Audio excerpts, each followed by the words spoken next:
Mary carefully folded her last dress, running her fingers over the soft fabric.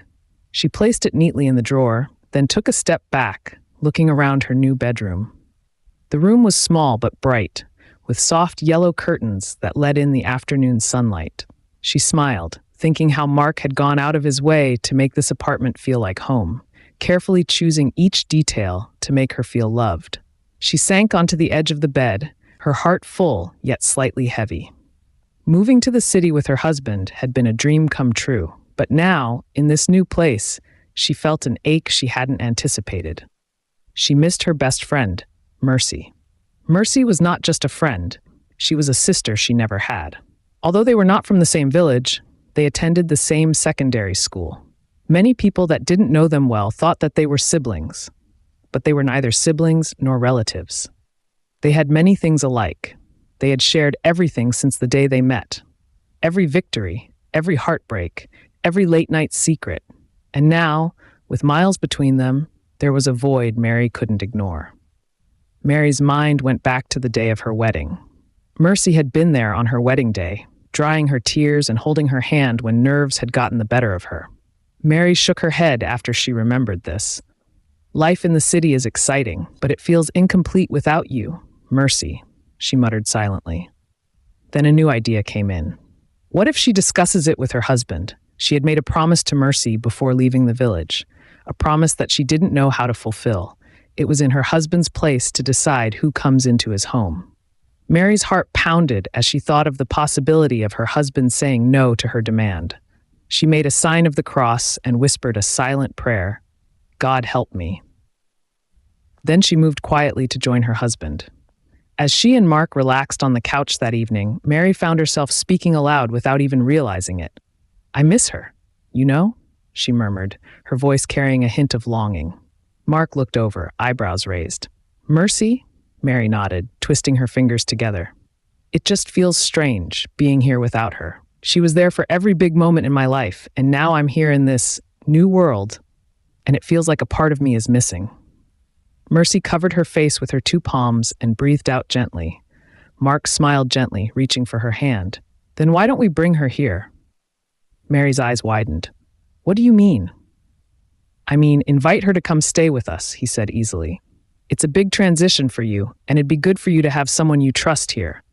Besides, I want to get to know her. She's been part of your life for so long."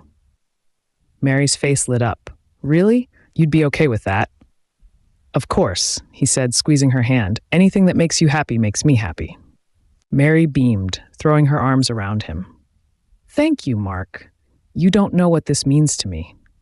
She felt a deep wave of gratitude and joy, realizing that she truly had married a man who understood her heart. She had shared everything about her and Mercy with her husband. She went inside immediately to give Mercy a call. Mercy's arrival was a burst of energy in Mary's life. As soon as her friend stepped off the bus and into Mary's waiting embrace, Mary felt the familiar warmth and laughter they'd always shared. The city lights flickered around them as they hugged tightly, and Mary knew that her new life had finally gained the missing piece she'd been longing for. The adjustment to city life came easily for Mercy. She settled into the guest room with ease, unpacking her things and making the small space her own. The apartment buzzed with laughter, stories, and shared memories from the past, filling the rooms with warmth. Mary felt like she was floating, torn between her gratitude for Mark's kindness and the renewed joy of having her best friend beside her. Every morning, Mary and Mercy would sit together over breakfast, their voices overlapping in laughter and chatter. They would share dreams and gossip, as if no time had passed since their childhood days. On weekends, the three of them would explore the city, with Mark often joining in with an easy smile, guiding them through local shops and restaurants he'd found.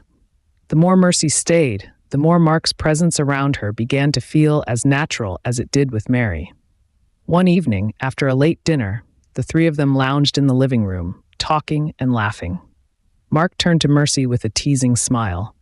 "I can see why Mary thinks the world of you, Mercy. You're like a sister to us." Mercy's laughter softened, and she gave Mary a look of fondness. "Mary has been the best friend anyone could ask for. I'm lucky to have her in my life." Mary felt her chest swell with warmth. These were her people, her family. She could hardly believe her fortune, that both her husband and her best friend got along so effortlessly, filling her home with harmony and light. Months passed, and life seemed to flow smoothly. Mary and Mercy's bond remained as strong as ever, strengthened by their shared experiences in the city. Mercy found a job that she loved, and Mary couldn't have been prouder of her friend's accomplishments. It seemed that everything was falling perfectly into place. "Babe, this work is the best," Mary said. "Yes, I love it. Your husband is an angel. I don't know what I would have done without his support. Thanks, Mary," Mercy replied. "Thanks for what? Thanks for helping a friend. A sister, I mean. Mercy, you are part of my family, and I will do anything in my possible best to see you happy. All the same, thanks." Both friends laughed and clapped their hands. They were inside the kitchen cooking dinner when Mark came back with a beautiful white sack bag. Mercy was the first to see him, so she grabbed the bag, asking, "What did you buy for us, man?" "Open it and see for yourself, baby girl," Mark replied, and they all laughed. Mercy gently opened the bag, brought out the new clothes and shoes. She said that she would take first before Mary. Mary, a woman with a good heart and love, smiled. "Take first if that will make you happy," Mary said. "Yes, it will make me happy. Our man bought it for us." They all laughed out loud. Mary felt like having Mercy all the time around the house. Mary was a housewife, while Mercy was a walking class lady. There was no way two of them would be at home all the time, but in those little moments they had. They spent it overjoyed. But one day, as they sat together in the living room after dinner, Mercy cleared her throat, breaking the comfortable silence. "Mary, there's something I need to tell you," she began, her voice hesitant. Mary looked up, concerned. "What's wrong? Mercy?" Mercy took a deep breath, giving a small, reassuring smile. "Nothing bad. Actually, it's good news. I've decided to move out." Mary's heart dropped, though she tried not to show it. You're moving out?" Mercy nodded, reaching over to touch Mary's hand. "Yes, my company has offered me accommodation, and I feel like it's the right time. I want to be more independent, you know?" Mary swallowed the lump in her throat, forcing herself to smile. "I understand. You're right. This is a big step, and I'm so proud of you. I will miss you so much." Mercy squeezed her hand.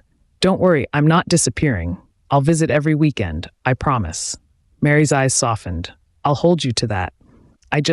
I'm going to miss having you around every day, laughing with you all the time. You will help me to tell Mark when he comes back." "Why?" "Tell him yourself. I know he will be happy for you, but the truth is that we will miss you so much in this house." Mercy nodded in agreement. She knew that her friend was saying nothing but the truth. Mark congratulated Mercy for doing so well in her field of work, and also encouraged her to do more when she moves out. The day Mercy moved out, Mary felt a bittersweet ache in her heart, though she reminded herself that this was a good thing for her friend. But true to her word, Mercy visited every weekend, filling their home with laughter and warmth each time. Mary began to look forward to those weekends as the highlight of her week, feeling grateful that their bond remained as close as ever. One Friday afternoon, as Mary prepared food in the kitchen, she heard the front door creak open. She recognized Mercy's footsteps, but noticed something unusual. Her footsteps were slow and hesitant, lacking the usual bounce and cheer. Mary turned off the gas, setting the vegetable tray aside before walking to the living room. There, she found Mercy standing in the doorway, her eyes downcast and her shoulders slumped. "Mercy?" Mary's voice was filled with concern. She reached out, lightly touching her friend's arm. "What's wrong? What's the problem?" Mary questioned. Mercy looked up, her eyes shimmering with unshed tears. "Mary, I need to tell you something." "Of course, you can tell me anything, but sit down first," Mary replied, guiding her to the couch. Mercy took a deep breath, gathering her words. "I'm pregnant." Mary blinked, trying to process what she'd just heard. "Pregnant? Mercy, that's incredible. Are you okay?" "I didn't even know you were dating anyone. You never showed me anyone. Babe, you failed this one." Mary grinned. Mercy gave a weak smile, nodding slowly. "It was unexpected. He lives overseas, so it's been difficult. I didn't want to tell you because I wasn't sure how to handle it myself. I met him months ago when I traveled to Ghana.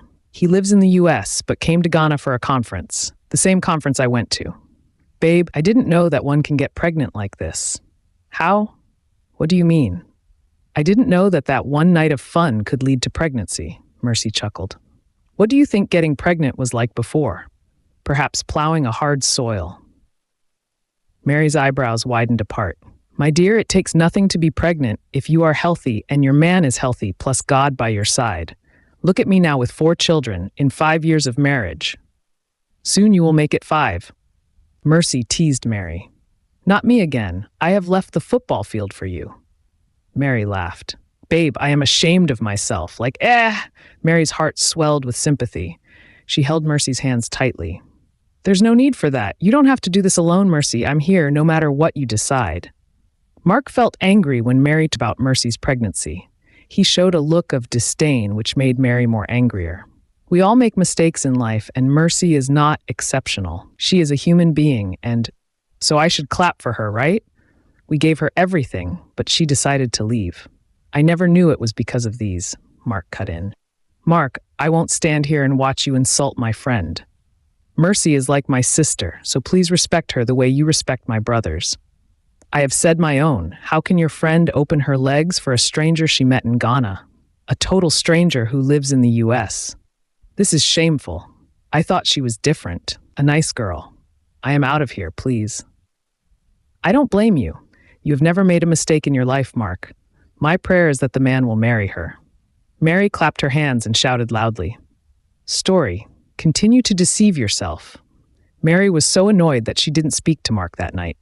All she prayed for was for the man to accept his responsibility. It wasn't easy for any single mother out there, and that was the last thing she would wish her friend.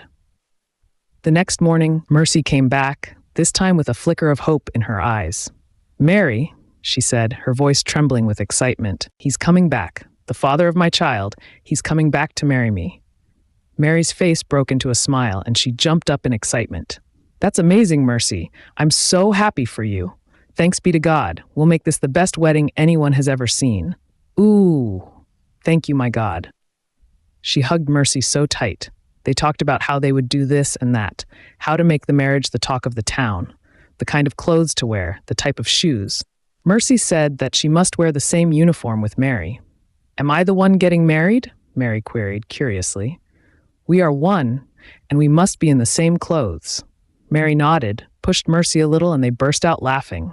Mark was about to step into the living room when Mary ran to him with a mocking laughter. Your prayers didn't work. The God I worship can do all things. The man who impregnated Mercy is coming back to marry her. And you believed her? Why won't I believe her? Mercy had never told me lies. I believe her 100%. Mary laughed sweetly. Thank God for her. She is lucky. Some men would never agree to such marriage. Now, you can support her in this marriage. I want this marriage to be the best. I will use this marriage to show Mercy how much I adore her. Sure, feel free to ask me for anything. Make sure it will be something I can do. Ooh, Mark remarked, pulling his left ear. I trust my husband. He can do anything. Mary hugged him. Over the coming weeks, Mary dedicated herself to Mercy's wedding preparations.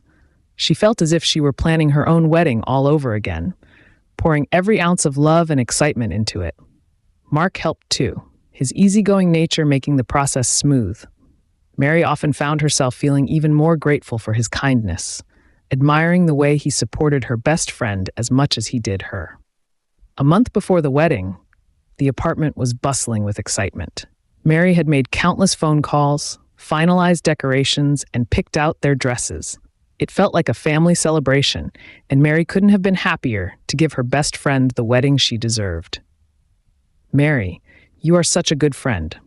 Look at the way you are pampering me, Mercy stated. All I want you to do is to sleep. Don't stress yourself at all because of your condition. I am here to do it all. But I want to help, please. Mercy pressed on. That help will be after your delivery, not now. One day, Mercy arrived at Mary's home with tears streaming down her cheeks. Mary rushed to her friend's side, her heart pounding with worry. Mercy, what happened? She asked, gently guiding her friend to sit down. Mercy wiped her face with the back of her hand, her voice breaking. He can't come. The father of my child, he's having issues overseas. He said he won't be able to make it in time for the wedding. Mary's heart sank and she wrapped her arms around Mercy, trying to soothe her. "I'm so sorry, Mercy. I can't imagine how disappointing this must be for you." Mercy clung to her friend, her voice barely a whisper. "I don't know what to do, Mary. How can I have a wedding without a groom?" For a moment, they sat in silence, Mary's mind racing as she searched for a solution. Then Mercy looked up, her eyes filled with a desperate plea. "Mary, would you let Mark stand in for him?" Mary blinked in surprise, her thoughts halting. "Mark?" Mercy nodded, her face full of hope. "It would just be for the ceremony. I need someone beside me, someone to collect the drink from me, just for this one day." "Please, Mary." Mary's mind swirled with questions, but Mercy's pleading eyes softened her doubts. This was her best friend, the person she loved like family, and she couldn't bear to see her in pain. "All right," Mary said gently, reaching for Mercy's hand. "If this is what you need, I'll talk to Mark." That evening, as Mary broached the subject with Mark, she was nervous, worried he might find the idea strange. But to her relief, he agreed, his usual calm and supportive self. "I am not doing this for Mercy. I am doing it for you," he said with a reassuring smile. "Just to make my lovely wife happy." Mary's heart swelled with gratitude. "Thank you, Mark. I know this means a lot to her." The day of the traditional wedding was bright and festive. Mary and Mercy sewed the same clothes. The venue was decorated with vibrant flowers and colorful drapes, and soft music floated through the air, creating an atmosphere of joy. Mary moved through the crowd, greeting guests, making sure everything was perfect. She had poured her heart into this event, wanting to give Mercy a day to remember. When she saw Mercy and Mark standing together, dressed as bride and groom, she felt a strange flutter in her chest. They looked striking together, almost as if they belonged to each other. Mary pushed the feeling away, reminding herself that this was all for Mercy. She was just being sentimental, nothing more. As the ceremony began, Mary cheered along with the other guests, clapping and laughing as Mercy and Mark went through the traditional rituals. Mercy's face was radiant, her eyes glowing with happiness, and Mark's warm smile made the scene feel complete. Mary was filled with pride, feeling as though she had been able to give her friend a piece of happiness, despite the challenges. She thanked God again and again for giving her an understandable husband like Mark. That night, as she lay in bed, Mary felt a deep sense of contentment. She had her best friend and her husband, and they all felt like one big family. Life couldn't be more perfect, she thought, as she drifted into sleep. In the months that followed, Mercy gave birth to a beautiful baby boy. Mary was overjoyed for her friend and took an active role in helping Mercy with the baby, visiting her apartment frequently, washing clothes and cooking food for her. She spent countless afternoons rocking the baby to sleep, feeding him, and laughing with Mercy as they shared stories of their own childhood. One afternoon, as Mary held the baby in her arms, Mercy leaned over, watching her with a soft smile. "You're so good with him, Mary. He's lucky to have you." Mary looked up, smiling. "I'm just happy to be here. You know, I feel like he's family." Mercy's smile faltered, but she quickly covered it, her voice light. "You've always been family to me, Mary." Mark, too, was incredibly supportive, often visiting Mercy to help with any repairs around her apartment and even babysitting whenever Mercy needed a break. Mary felt a rush of gratitude for her husband, who treated Mercy and her son with the same kindness he showed her. She felt as though the three of them had become inseparable. But over time, subtle changes began to creep into their interactions.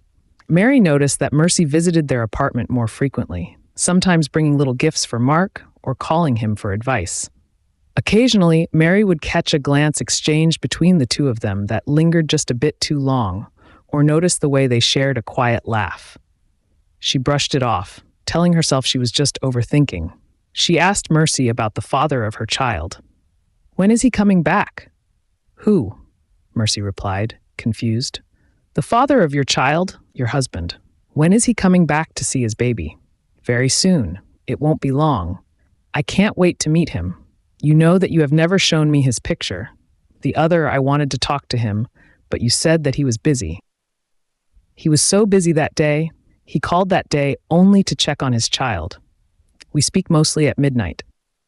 "I understand. I know how it is," Mary smiled. One evening, while Mary was reading in the living room, there was a knock at the door. She opened it to find Mercy standing there, her son in her arms, and a couple of suitcases at her feet. "Mercy?" Mary asked, taken aback. "What's going on?" Mercy's expression was unreadable, her lips pressed into a thin line. She brushed past Mary and entered the apartment, setting her son down before turning to face her friend.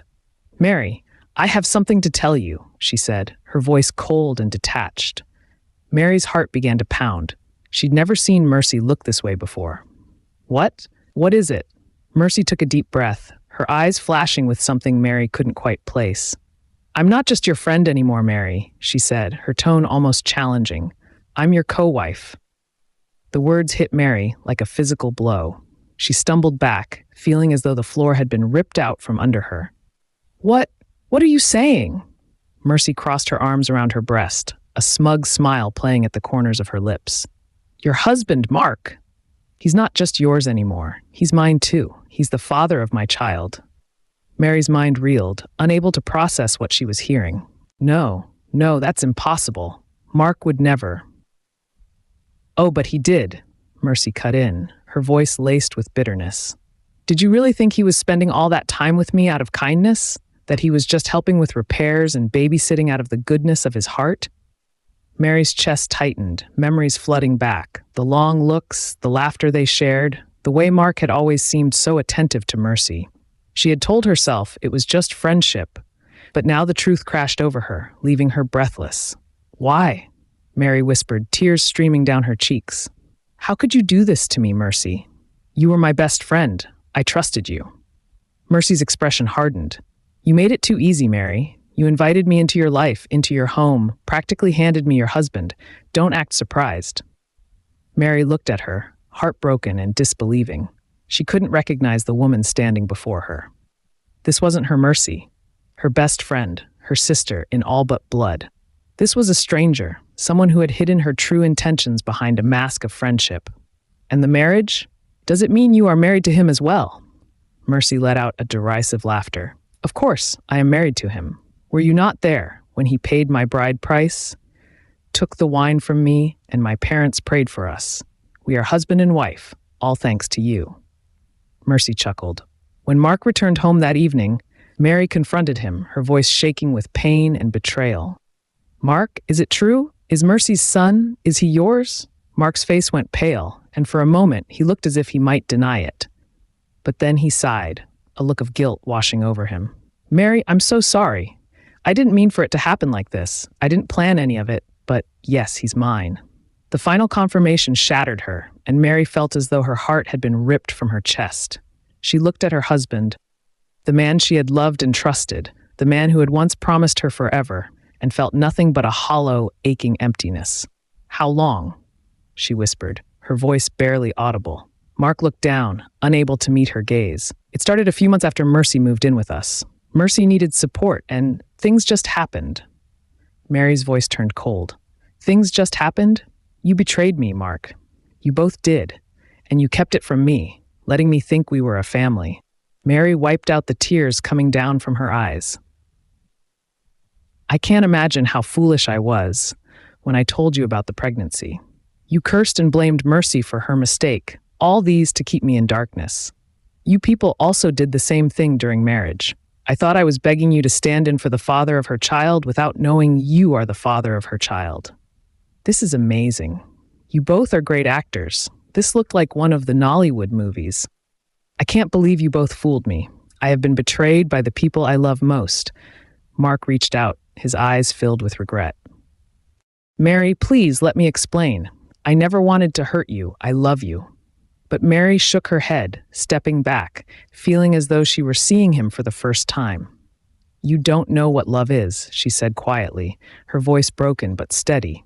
"If you did, you wouldn't have done this."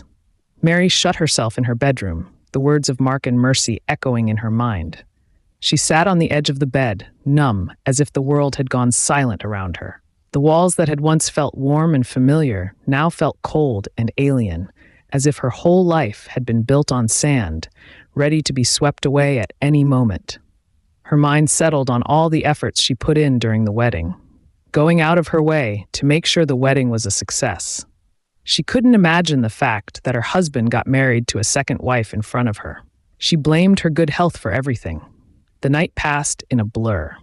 She barely slept, memories rushing through her mind. The laughter she'd shared with Mercy, the way Mark had held her close, promising a lifetime together. How had everything turned to ashes? How could she have been so blind? In the morning, Mary felt as though she were moving through a fog. She could hear Mercy's voice in the living room, her tone sharp, commanding. Mary knew Mercy was settling in, taking over, as if she had every right to be there. And maybe, in Mercy's mind, she did. The thought sent a pang through Mary's heart, and she clenched her fists, feeling anger rise within her. When she finally gathered the courage to leave her room, Mary found Mark in the kitchen, his face lined with exhaustion and regret. He looked up as she entered, but he didn't speak. She could see the weight of his guilt, but it did nothing to lessen her own pain. "I'm going to my parents' house for a while. I will come back for the children later. Take care of them for now," Mary said, her voice steady. She saw a flicker of panic in Mark's eyes, but she couldn't bring herself to care. "Mary, please, let's talk this through," he pleaded, reaching out to touch her arm. She pulled away, her expression hardening. "Talk? After everything?" "There's nothing left to say, Mark," she replied, her voice breaking. "You've already said everything with your actions." Without another word, she turned and walked out, leaving him standing alone in the empty kitchen. Mary arrived at her parents' home, a familiar, comforting space she hadn't visited in months. As she sat in her childhood bedroom, the memories came flooding back. Simpler times when Mercy had been just a friend, and Mark had been nothing more than a dream. Now it all felt tainted, like a part of her innocence had been stolen. Her mother noticed her distress and gently probed, but Mary could only shake her head, too shattered to explain the full story. For days, she stayed with her parents, isolating herself from the outside world. She needed time to heal, to figure out what was left of her life, and what she wanted to do next. Gradually, she found solace in small things. The warmth of her parents' presence, the familiarity of her old room, and the quiet moments where she could finally let herself feel the grief, anger, and betrayal. She allowed herself to cry, to feel the full weight of what had happened, knowing that only by facing the pain could she start to move forward. One morning, as she sat under the mango tree, Mary felt a glimmer of determination rise within her. She couldn't let this betrayal define her life. She couldn't allow Mercy and Mark to strip her of her strength and self-worth. For too long, she had placed her happiness in other people's hands, but now she was ready to reclaim it. She told her family how Mercy and Mark betrayed her love and trust. Her mother advised her not to cast aspirations on other people because of what Mercy and Mark did to her. Next day after the discussion, Mary went back and took her 4 children away from Mark's house. Mark wasn't at home when she got there, but Mercy was in the sitting room feeding her baby. Mercy tried to engage her, to speak with her, but Mary didn't give her such an opportunity. Returning to the city, Mary found an apartment of her own, a small but cozy space where she could start fresh. She took up new hobbies, throwing herself into painting and journaling, finding a sense of peace and expression she had long forgotten. She poured her emotions onto the canvas, creating bold, colorful pieces that told her story of heartbreak, resilience, and renewal. Through her art, Mary found a way to process the betrayal and transform her pain into something beautiful. Slowly, she began to find herself again, independent and strong, no longer defined by her relationships, but by her own choices and passions. When things seemed to be moving well, she went back to the village and brought her children back to the city. She made new friends, and with her children by her side, Mercy became a superwoman. Her friends and family supported her, their love and encouragement reminding her that she wasn't alone. Bit by bit, she found a new sense of purpose, reconnecting with the things that brought her joy and fulfillment. Months passed, and Mary began to feel like a different person. She had regained her confidence, her laughter, and her sense of self. She hadn't spoken to Mark or Mercy since the day she took her children. Instead, she chose to focus on growth. One evening, as she attended a local art exhibition, she felt a tap on her shoulder. She turned to see Mark standing there, looking older, warier, his expression a mix of sadness and longing. "Mary," he said softly, his voice barely above a whisper, "I've missed you." She looked at him, feeling a pang of the old pain, but also a surprising sense of clarity. "Why are you here, Mark?" He took a deep breath, his hands clenched at his sides. "I needed to see you. I needed to apologize, truly, for everything I did. I don't expect forgiveness, but I couldn't let things end without saying how sorry I am." Mary regarded him calmly, feeling a strange sense of detachment. The love she had once felt for him had faded, replaced by a new understanding of who he truly was. "You broke my trust, Mark. You and Mercy both did. But I've moved on. I've found myself again, and I'm not looking back." He nodded, a look of regret crossing his face. "I understand. I wanted you to know that I'll always be sorry for the way I hurt you." Mary felt a small weight lift from her heart. She didn't need his apology to heal, but hearing it allowed her to finally close that chapter of her life. "Goodbye, Mark," she said, her voice steady and resolute. "What of the children? Can I see them?" "Sure, they are your children."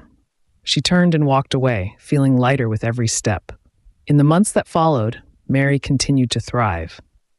She exhibited her artwork at various galleries, gaining recognition and respect in the local art scene. Her pieces spoke of transformation, healing, and strength, resonating with others who had experienced their own hardships. She made new friends, forming bonds built on trust and respect. Her life was no longer defined by her relationships with others, but by her own accomplishments and dreams. One evening, as she prepared for another gallery opening, she looked at herself in the mirror, seeing a woman who had risen from the ashes of betrayal stronger than ever. She smiled, feeling a deep sense of pride and fulfillment. Mary knew that she would carry the scars of her past, but they no longer held her back. They had become part of her story, a reminder of the strength she had found within herself. She had rebuilt her life, her dreams, and her happiness, and she was finally ready to embrace the future with open arms.